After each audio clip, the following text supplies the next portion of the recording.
Baik teman-teman, kita berjumpa lagi di pertemuan ke-9 ya. Jadi untuk hari ini saya agak lompat dikit. Harusnya kita pertemuan 9 itu membahas mengenai eh, pembayaran dengan LC, tapi saya skip. Kita bahas ini hari ini mengenai Incoterm atau kita kenal juga International Commercial Term. Jadi Incoterm ini kalau saya bilang itu sebagai jantungnya perdagangan. Jadi kalian sebagai pelaku ekspor impor ataupun yang berkaitan dengan perdagangan internasional itu harus tahu mengenai Incoterm. Jadi ada beberapa Incoterm yang dapat kita aplikasikan atau mungkin ada sebagian yang kalian kenal dari Incoterm tersebut ya. Nah, ini sebetulnya Incoterm ini ada 11 yang harus kita ketahui ya. Incoterm ini nanti manfaatnya banyak ya. Jadi kalau saya bahas ada 3 yang penting dalam Incoterm nanti. Nah, sebelumnya mungkin kita lihat asal usul Incoterm ini sebetulnya dibuat dan disusun oleh International Chamber of Commerce di Paris. Nah, ini biasanya terdiri dari 3 huruf. Nanti kita lihat ya 3 huruf. Jadi kalau pengertiannya Incoterm itu seperangkat peraturan perdagangan tentang bagaimana syarat penyerahan barang ya nanti yang terkait dengan sales kontrak ya. Tapi Incoterm sebenarnya bukan undang-undang ya, tapi hanya aturan yang mengatur agar nanti kalau ada sengketa antara importir dan eksportir sudah dijelaskan dalam Incoterm ya di sini. Nah, Incoterm ini yang paling penting adalah hanya mencakup 3 poin: obligation, risk, dan cost ya. Obligation, risk, dan cost. Ini aja yang dibahas dalam Incoterm ya. Ujung-ujungnya 3 ini ya. Jadi obligation itu menyangkut kewajiban. Jadi obligation itu kewajiban. Kewajiban eksportir kira-kira menyerahkan barang sampai mana sih? Sampai titik mana dia menyerahkan barangnya sesuai dengan kesepakatan. Ya, titik itulah yang menjadi titik perpindahan kewajiban dari eksportir untuk eh, berganti kepada importir. Jadi kewajiban ya. Nah, itu obligation. Kalau risk adalah risiko. Risiko yang ditanggung oleh si eksportir di tempat titik yang telah tadi ditentukan. Contoh misalkan titiknya sampai pelabuhan Tanjung Priuk. Malah maka obligationnya adalah kewajiban eksportir menyerahkan barang sampai Tanjung Priuk. Obligationnya. Kalau risk berarti risiko yang ditanggung oleh eksportir adalah sampai pelabuhan Tanjung Priuk. Titik di mana titik itu berakhir. Nanti baru serah terima dengan bayar. Maka titik itu sudah berakhir. Dan yang ketiga cost. Cost ini berkaitan dengan biaya. Jadi kalau tadi kita mengantarkan sampai titik Tanjung Priuk, maka eksportir harus mengeluarkan biaya. Jadi biaya yang dikeluarkan dari mulai titik dia membawa barangnya, misalkan dari pabrik ya, maka diserahkan sampai Tanjung Priuk. Maka biaya yang harus ditanggung oleh si eksportir adalah sampai Tanjung Priuk. Setelah itu ditanggung oleh importir, serah terima. Jadi itu ya. Jadi hanya 3 itu loh, obligation, risk, dan cost ya. Efeknya banyak ya. Kalau cost nanti adalah bagaimana kita bisa menentukan harga barang kita. Karena bisa jadi dari misalkan si pembeli bilang, tolong kirimkan saya quote atau harga FOB misalkan, harga CIF, harga CFR. Nah, dari situ kita sudah bisa menentukan harga barang kita termasuk biaya sampai titik yang ditentukan berapa. Maka kita bisa menentukan harga jual. Jadi itu ya. Nah, ini saya rasa teorinya nanti kalian baca sendiri ya. Jadi tujuan Incoterm apa sih? Supaya tidak ada misinterpretasi. Tadi nanti kita lihat ya. Nah, ini beberapa ini ya, keluaran Incoterm. Jadi dari bulan 1936, 1953, nah terakhir ini yang kita gunakan adalah 2020 versinya ya, versi 2020 berlaku sejak Januari 2020. Itu ya. Rata-rata sih hampir tiap 10 tahun sekali ya, ada perubahan. Oke, nah ini tadi ya, saya jelaskan lagi di sini. Jadi obligation kewajiban antara penjual dan pembeli. Contoh, siapa yang mengatur pengangkutan, asuransi barang, atau siapa yang mengatur dokumen. Ya, nah itu kewajiban tadi sangat jelas. Jadi kalau tadi saya kirim barang sampai Tanjung Priuk, maka kewajiban saya mengurus dokumennya sampai Tanjung Priok. Kewajiban saya mengarrange angkutan sampai Tanjung Priok. Nah, itu. Jadi sudah jelas kewajibannya apa, risikonya pun apa. Tanggung jawab saya risikonya sampai Tanjung Priok. Biaya yang saya tanggung sampai Tanjung Priok. Biaya itu mungkin ada biaya pengurusan dokumen, biaya pengangkutan, biaya bongkar muat, biaya custom, nah, dan lain-lain ya. Itu bisa kita hitung kalau kita sudah tahu jenis Incotermnya. Oke, ini saya skip aja ya. Jadi yang tidak diatur dalam Incoterm yang jelas Incoterm itu tidak berkaitan dengan harga, dengan hak cipta, dengan intelektual, dan Incoterm ini hanya dipakai hanya untuk pengiriman yang real ya, ada barangnya. Jadi kalau pengiriman tidak barangnya maka tidak terkait dengan Incoterm. Seperti saya beli software kan nggak perlu pakai Incoterm, langsung di-download aja ya. Jadi itu tidak terkait dengan barang-barang seperti itu. Ini adalah ininya ya kewajiban-kewajiban yang dipenuhi secara keseluruhan. Kalau eksportir apa sih kewajibannya dari mengirim barang, mentransfer risiko, pengangkutan, ya marking, dokumen. Nah ini adalah untuk seller. Untuk buyer nanti mempersiapkan barangnya dari negaranya dia. Tapi yang penting dari sini adalah pengelompokan Incoterm ini nanti ada dua bagian. Ya, yang satu adalah anyway mode of transport. Jadi Incoterm jenis ini bisa dipraktekkan untuk segala jenis transportasi, baik laut, udara, darat. Jadi yang 7 ini, XWOK, FCE, CPT, CIP, DPU, DAP, DDP. 7 ini boleh digunakan untuk any mode of transport. Misalkan XWOK, Tanjung Priuk, XWOK, Soekarno-Hatta, ya. XWOK, dry port. Nah, ini boleh, karena semua jenis alat transportasi boleh. Yang sisanya 4 ini hanya boleh digunakan untuk angkutan laut dan inland waterway atau angkutan sungai atau angkutan inland, daratan yang menghubungkan antara sungai atau lautan. Maka ini hanya boleh dipergunakan 4, FAS, FOB, CFR, CIF. Nah, ini hanya boleh untuk angkutan laut dan inland. Jadi kalau FOB Soekarno-Hatta ya nggak boleh ya. Harus FOB Tanjung Priuk, FOB Tanjung Perak, FAS Belawan Medan. Jadi hanya untuk ini ya, angkutan laut dan inland. Jadi ada 11 Incoterm yang harus kita hafalkan sebagai bahan untuk untuk dihafalkan ya. Ini penting ya bagi kalian yang ingin bergelut dalam bidang ekspor impor ataupun perdagangan internasional. Oke, saya jelaskan dari mulai ekspor dulu ya. Jadi ekspor ini dalam hal ini kewajiban eksportir hanya mengantarkan barang sampai depan gudang. Sampai depan gudang. Ya, maka kewajibannya, obligasinya sampai depan gudang, maka risikonya pun sampai depan gudang. Dan maka biaya yang ditanggung hanya sampai depan gudang. Setelah itu serah terima dengan importir. Jadi importir yang mengambil barangnya, menaikkan barangnya ke truk, sampai ke negara dia, itu yang menanggung adalah importir. Berarti dalam ini kedudukan importir tanggung jawabnya lebih besar. Biaya yang ditanggung lebih besar. Risiko yang ditanggung pun lebih besar. Ya, ini adalah ekspor. Ini hanya menguntungkan eksportir. Tapi untuk perdagangan ini kayaknya kebanyakan hanya dipakai untuk lokal. Ya. Karena kalau luar negeri terlalu jauh sih bayarnya juga agak takut ya karena terlalu jauh. Ini kebanyakan lokal ya ditujukan. Yang kedua adalah FCA, free carrier. Nah, kalau di sini berarti eksportir kewajibannya adalah tidak hanya menaruh barangnya di depan gudang, tapi juga memuatnya sampai ke atas truk. Jadi menyusun di atas truk, memuat di atas truk, maka cost-nya juga bertambah. Bagaimana cost-nya sampai barang ke atas truk. Bagaimana risikonya juga sampai barang atas truk. Ini risikonya ditanggung oleh eksportir.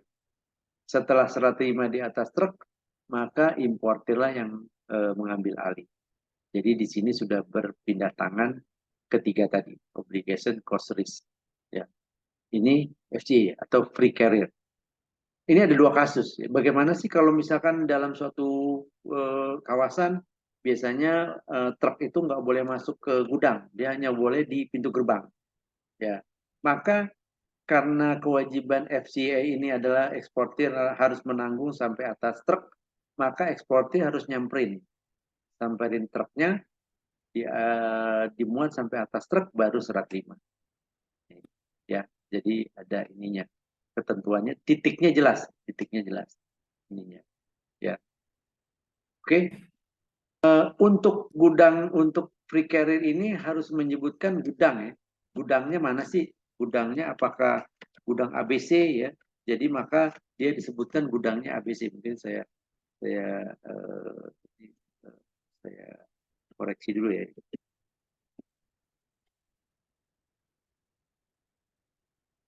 Nah, jadi untuk ekspor atau juga FCA maka titik ambilnya tuh di mana?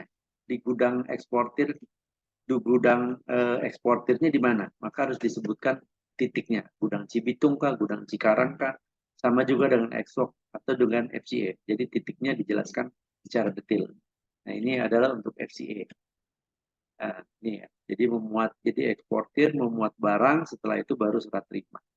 Begitu selesai. Nah, yang selanjutnya adalah FAS, Free Alongside Ship. Nah, ini kewajiban eksportir lebih jauh lagi. Dia harus antar barang sampai di pelabuhan negara dia, negara eksportir, di samping kapal. Misalkan di Tanjung Priuk. Maka eksportir menyampaikan sampai di pinggir kapal di Tanjung Priuk. Atau mungkin kita bilang dermaga. Dari sinilah serah terima antara eksportir dan importir. Jadi kewajibannya sampai titik sini, biaya yang ditanggung pun sampai titik di pelabuhan, di pinggir kapal. Risikonya pun yang ditanggung sampai sini. Setelah itu, barulah serah terima dan barulah importer yang menaikkan barangnya ke atas kapal. Kapalnya disediakan juga oleh importer yang bertanggung jawab. Ya, jadi titiknya sampai di sini. Nah, ini harus disebutkan pelabuhannya ya. Misalkan FAS Tanjung Priuk, FAS Tanjung Mas, FAS Belawan, nah sebutan semuanya pelabuhannya yang jelas ya. Ini dua kasus juga. Nah, misalkan seandainya kapal itu tidak bisa sandar, bagaimana nih? Kalau kapal nggak bisa sandar, maka karena kewajiban eksportir menyerahkan sampai pinggir kapal, maka eksportir harus membawa barang tersebut sampai pinggir kapal, walaupun dia agak ke tengah laut. Setelah itu baru serah terima. Jadi titiknya jelas ya, FAS itu free long ship di pinggir kapal. Setelah itu baru serah terima. Jadi titiknya seperti itu. Ya, ini juga gambarnya mungkin nanti kalian bisa lihat di YouTube kalau ada beberapa contoh gambar. Oke, ini penjelasannya aja ya. Nanti saya sudah jelaskan di depan, nanti kalian bisa baca lagi. Terus ini yang sering biasanya FOB. FOB ini free on board. Jadi di mana titik penyerahan sampai di atas kapal. Kalau tadi FAS kan di pinggir kapal ya.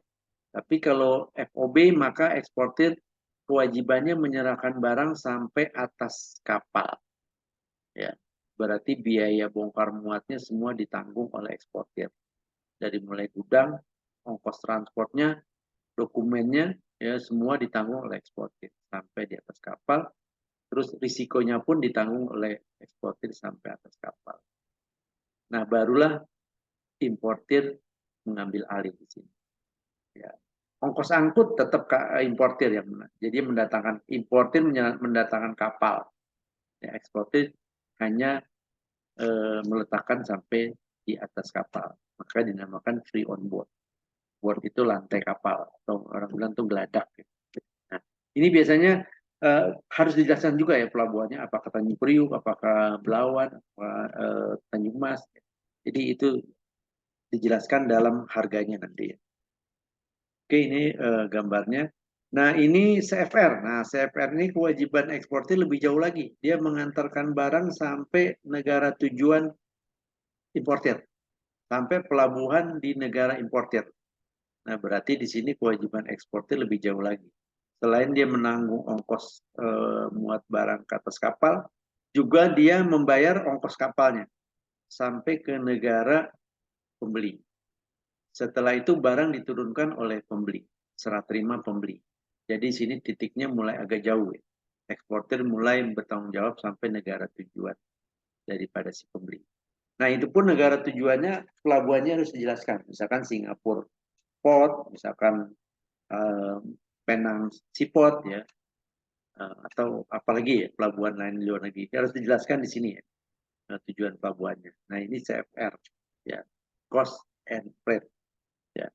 Dan yang ketiga ditambah insuran, cost insurance freight. Tadi kalau yang CFR tidak termasuk asuransi, tapi kalau yang CIF maka tanggung jawab eksportir selain mengantarkan barang sampai negara tujuan, membayar ongkos angkut kapalnya, tapi juga menanggung asuransinya, including insurance. Jadi namanya cost insurance freight.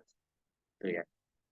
Oke, jadi perbedaannya CFR dengan CF cuma plus asuransi aja ya. Terus ada CPT atau Carrier P2. Nah, kalau ini pihak eksportir menyerahkan barangnya di negara importir. Ya, tapi di tempatnya yang ditunjuk oleh importir. Nah, misalkan di bandaranya di titik mana disebutkan, misalkan di bandaranya di gudang A, gudang B, maka atau sampai di bandara A, misalkan kalau kita kan ada Soekarno-Hatta 1, Soekarno-Hatta 2 misalkan ya. Maka kewajiban eksportir tadi menyerahkan barangnya kepada penjual ya di titik itu ya. Dan juga membayar alat angkutnya. Jadi nanti truknya dia yang bayar, si eksportir yang bayar, terus barangnya juga diserahkan, dimuat sudah selesai, dibayar ongkos truknya misalkan ya. Setelah itu baru beralih kepada pembeli. Nah, diserahkan dalam hal ini. Nah, itu namanya CPT. Ya, jadi di bandara 1 kah, di bandara 2 kah, atau di lokasi yang ada terdapat di bandara, ya, maka titik itulah dimulai penyerahannya, serah terimanya. Ini CPT, tapi di sini tidak termasuk asuransi. Nah, kayak tadi dengan CFR dan CIF.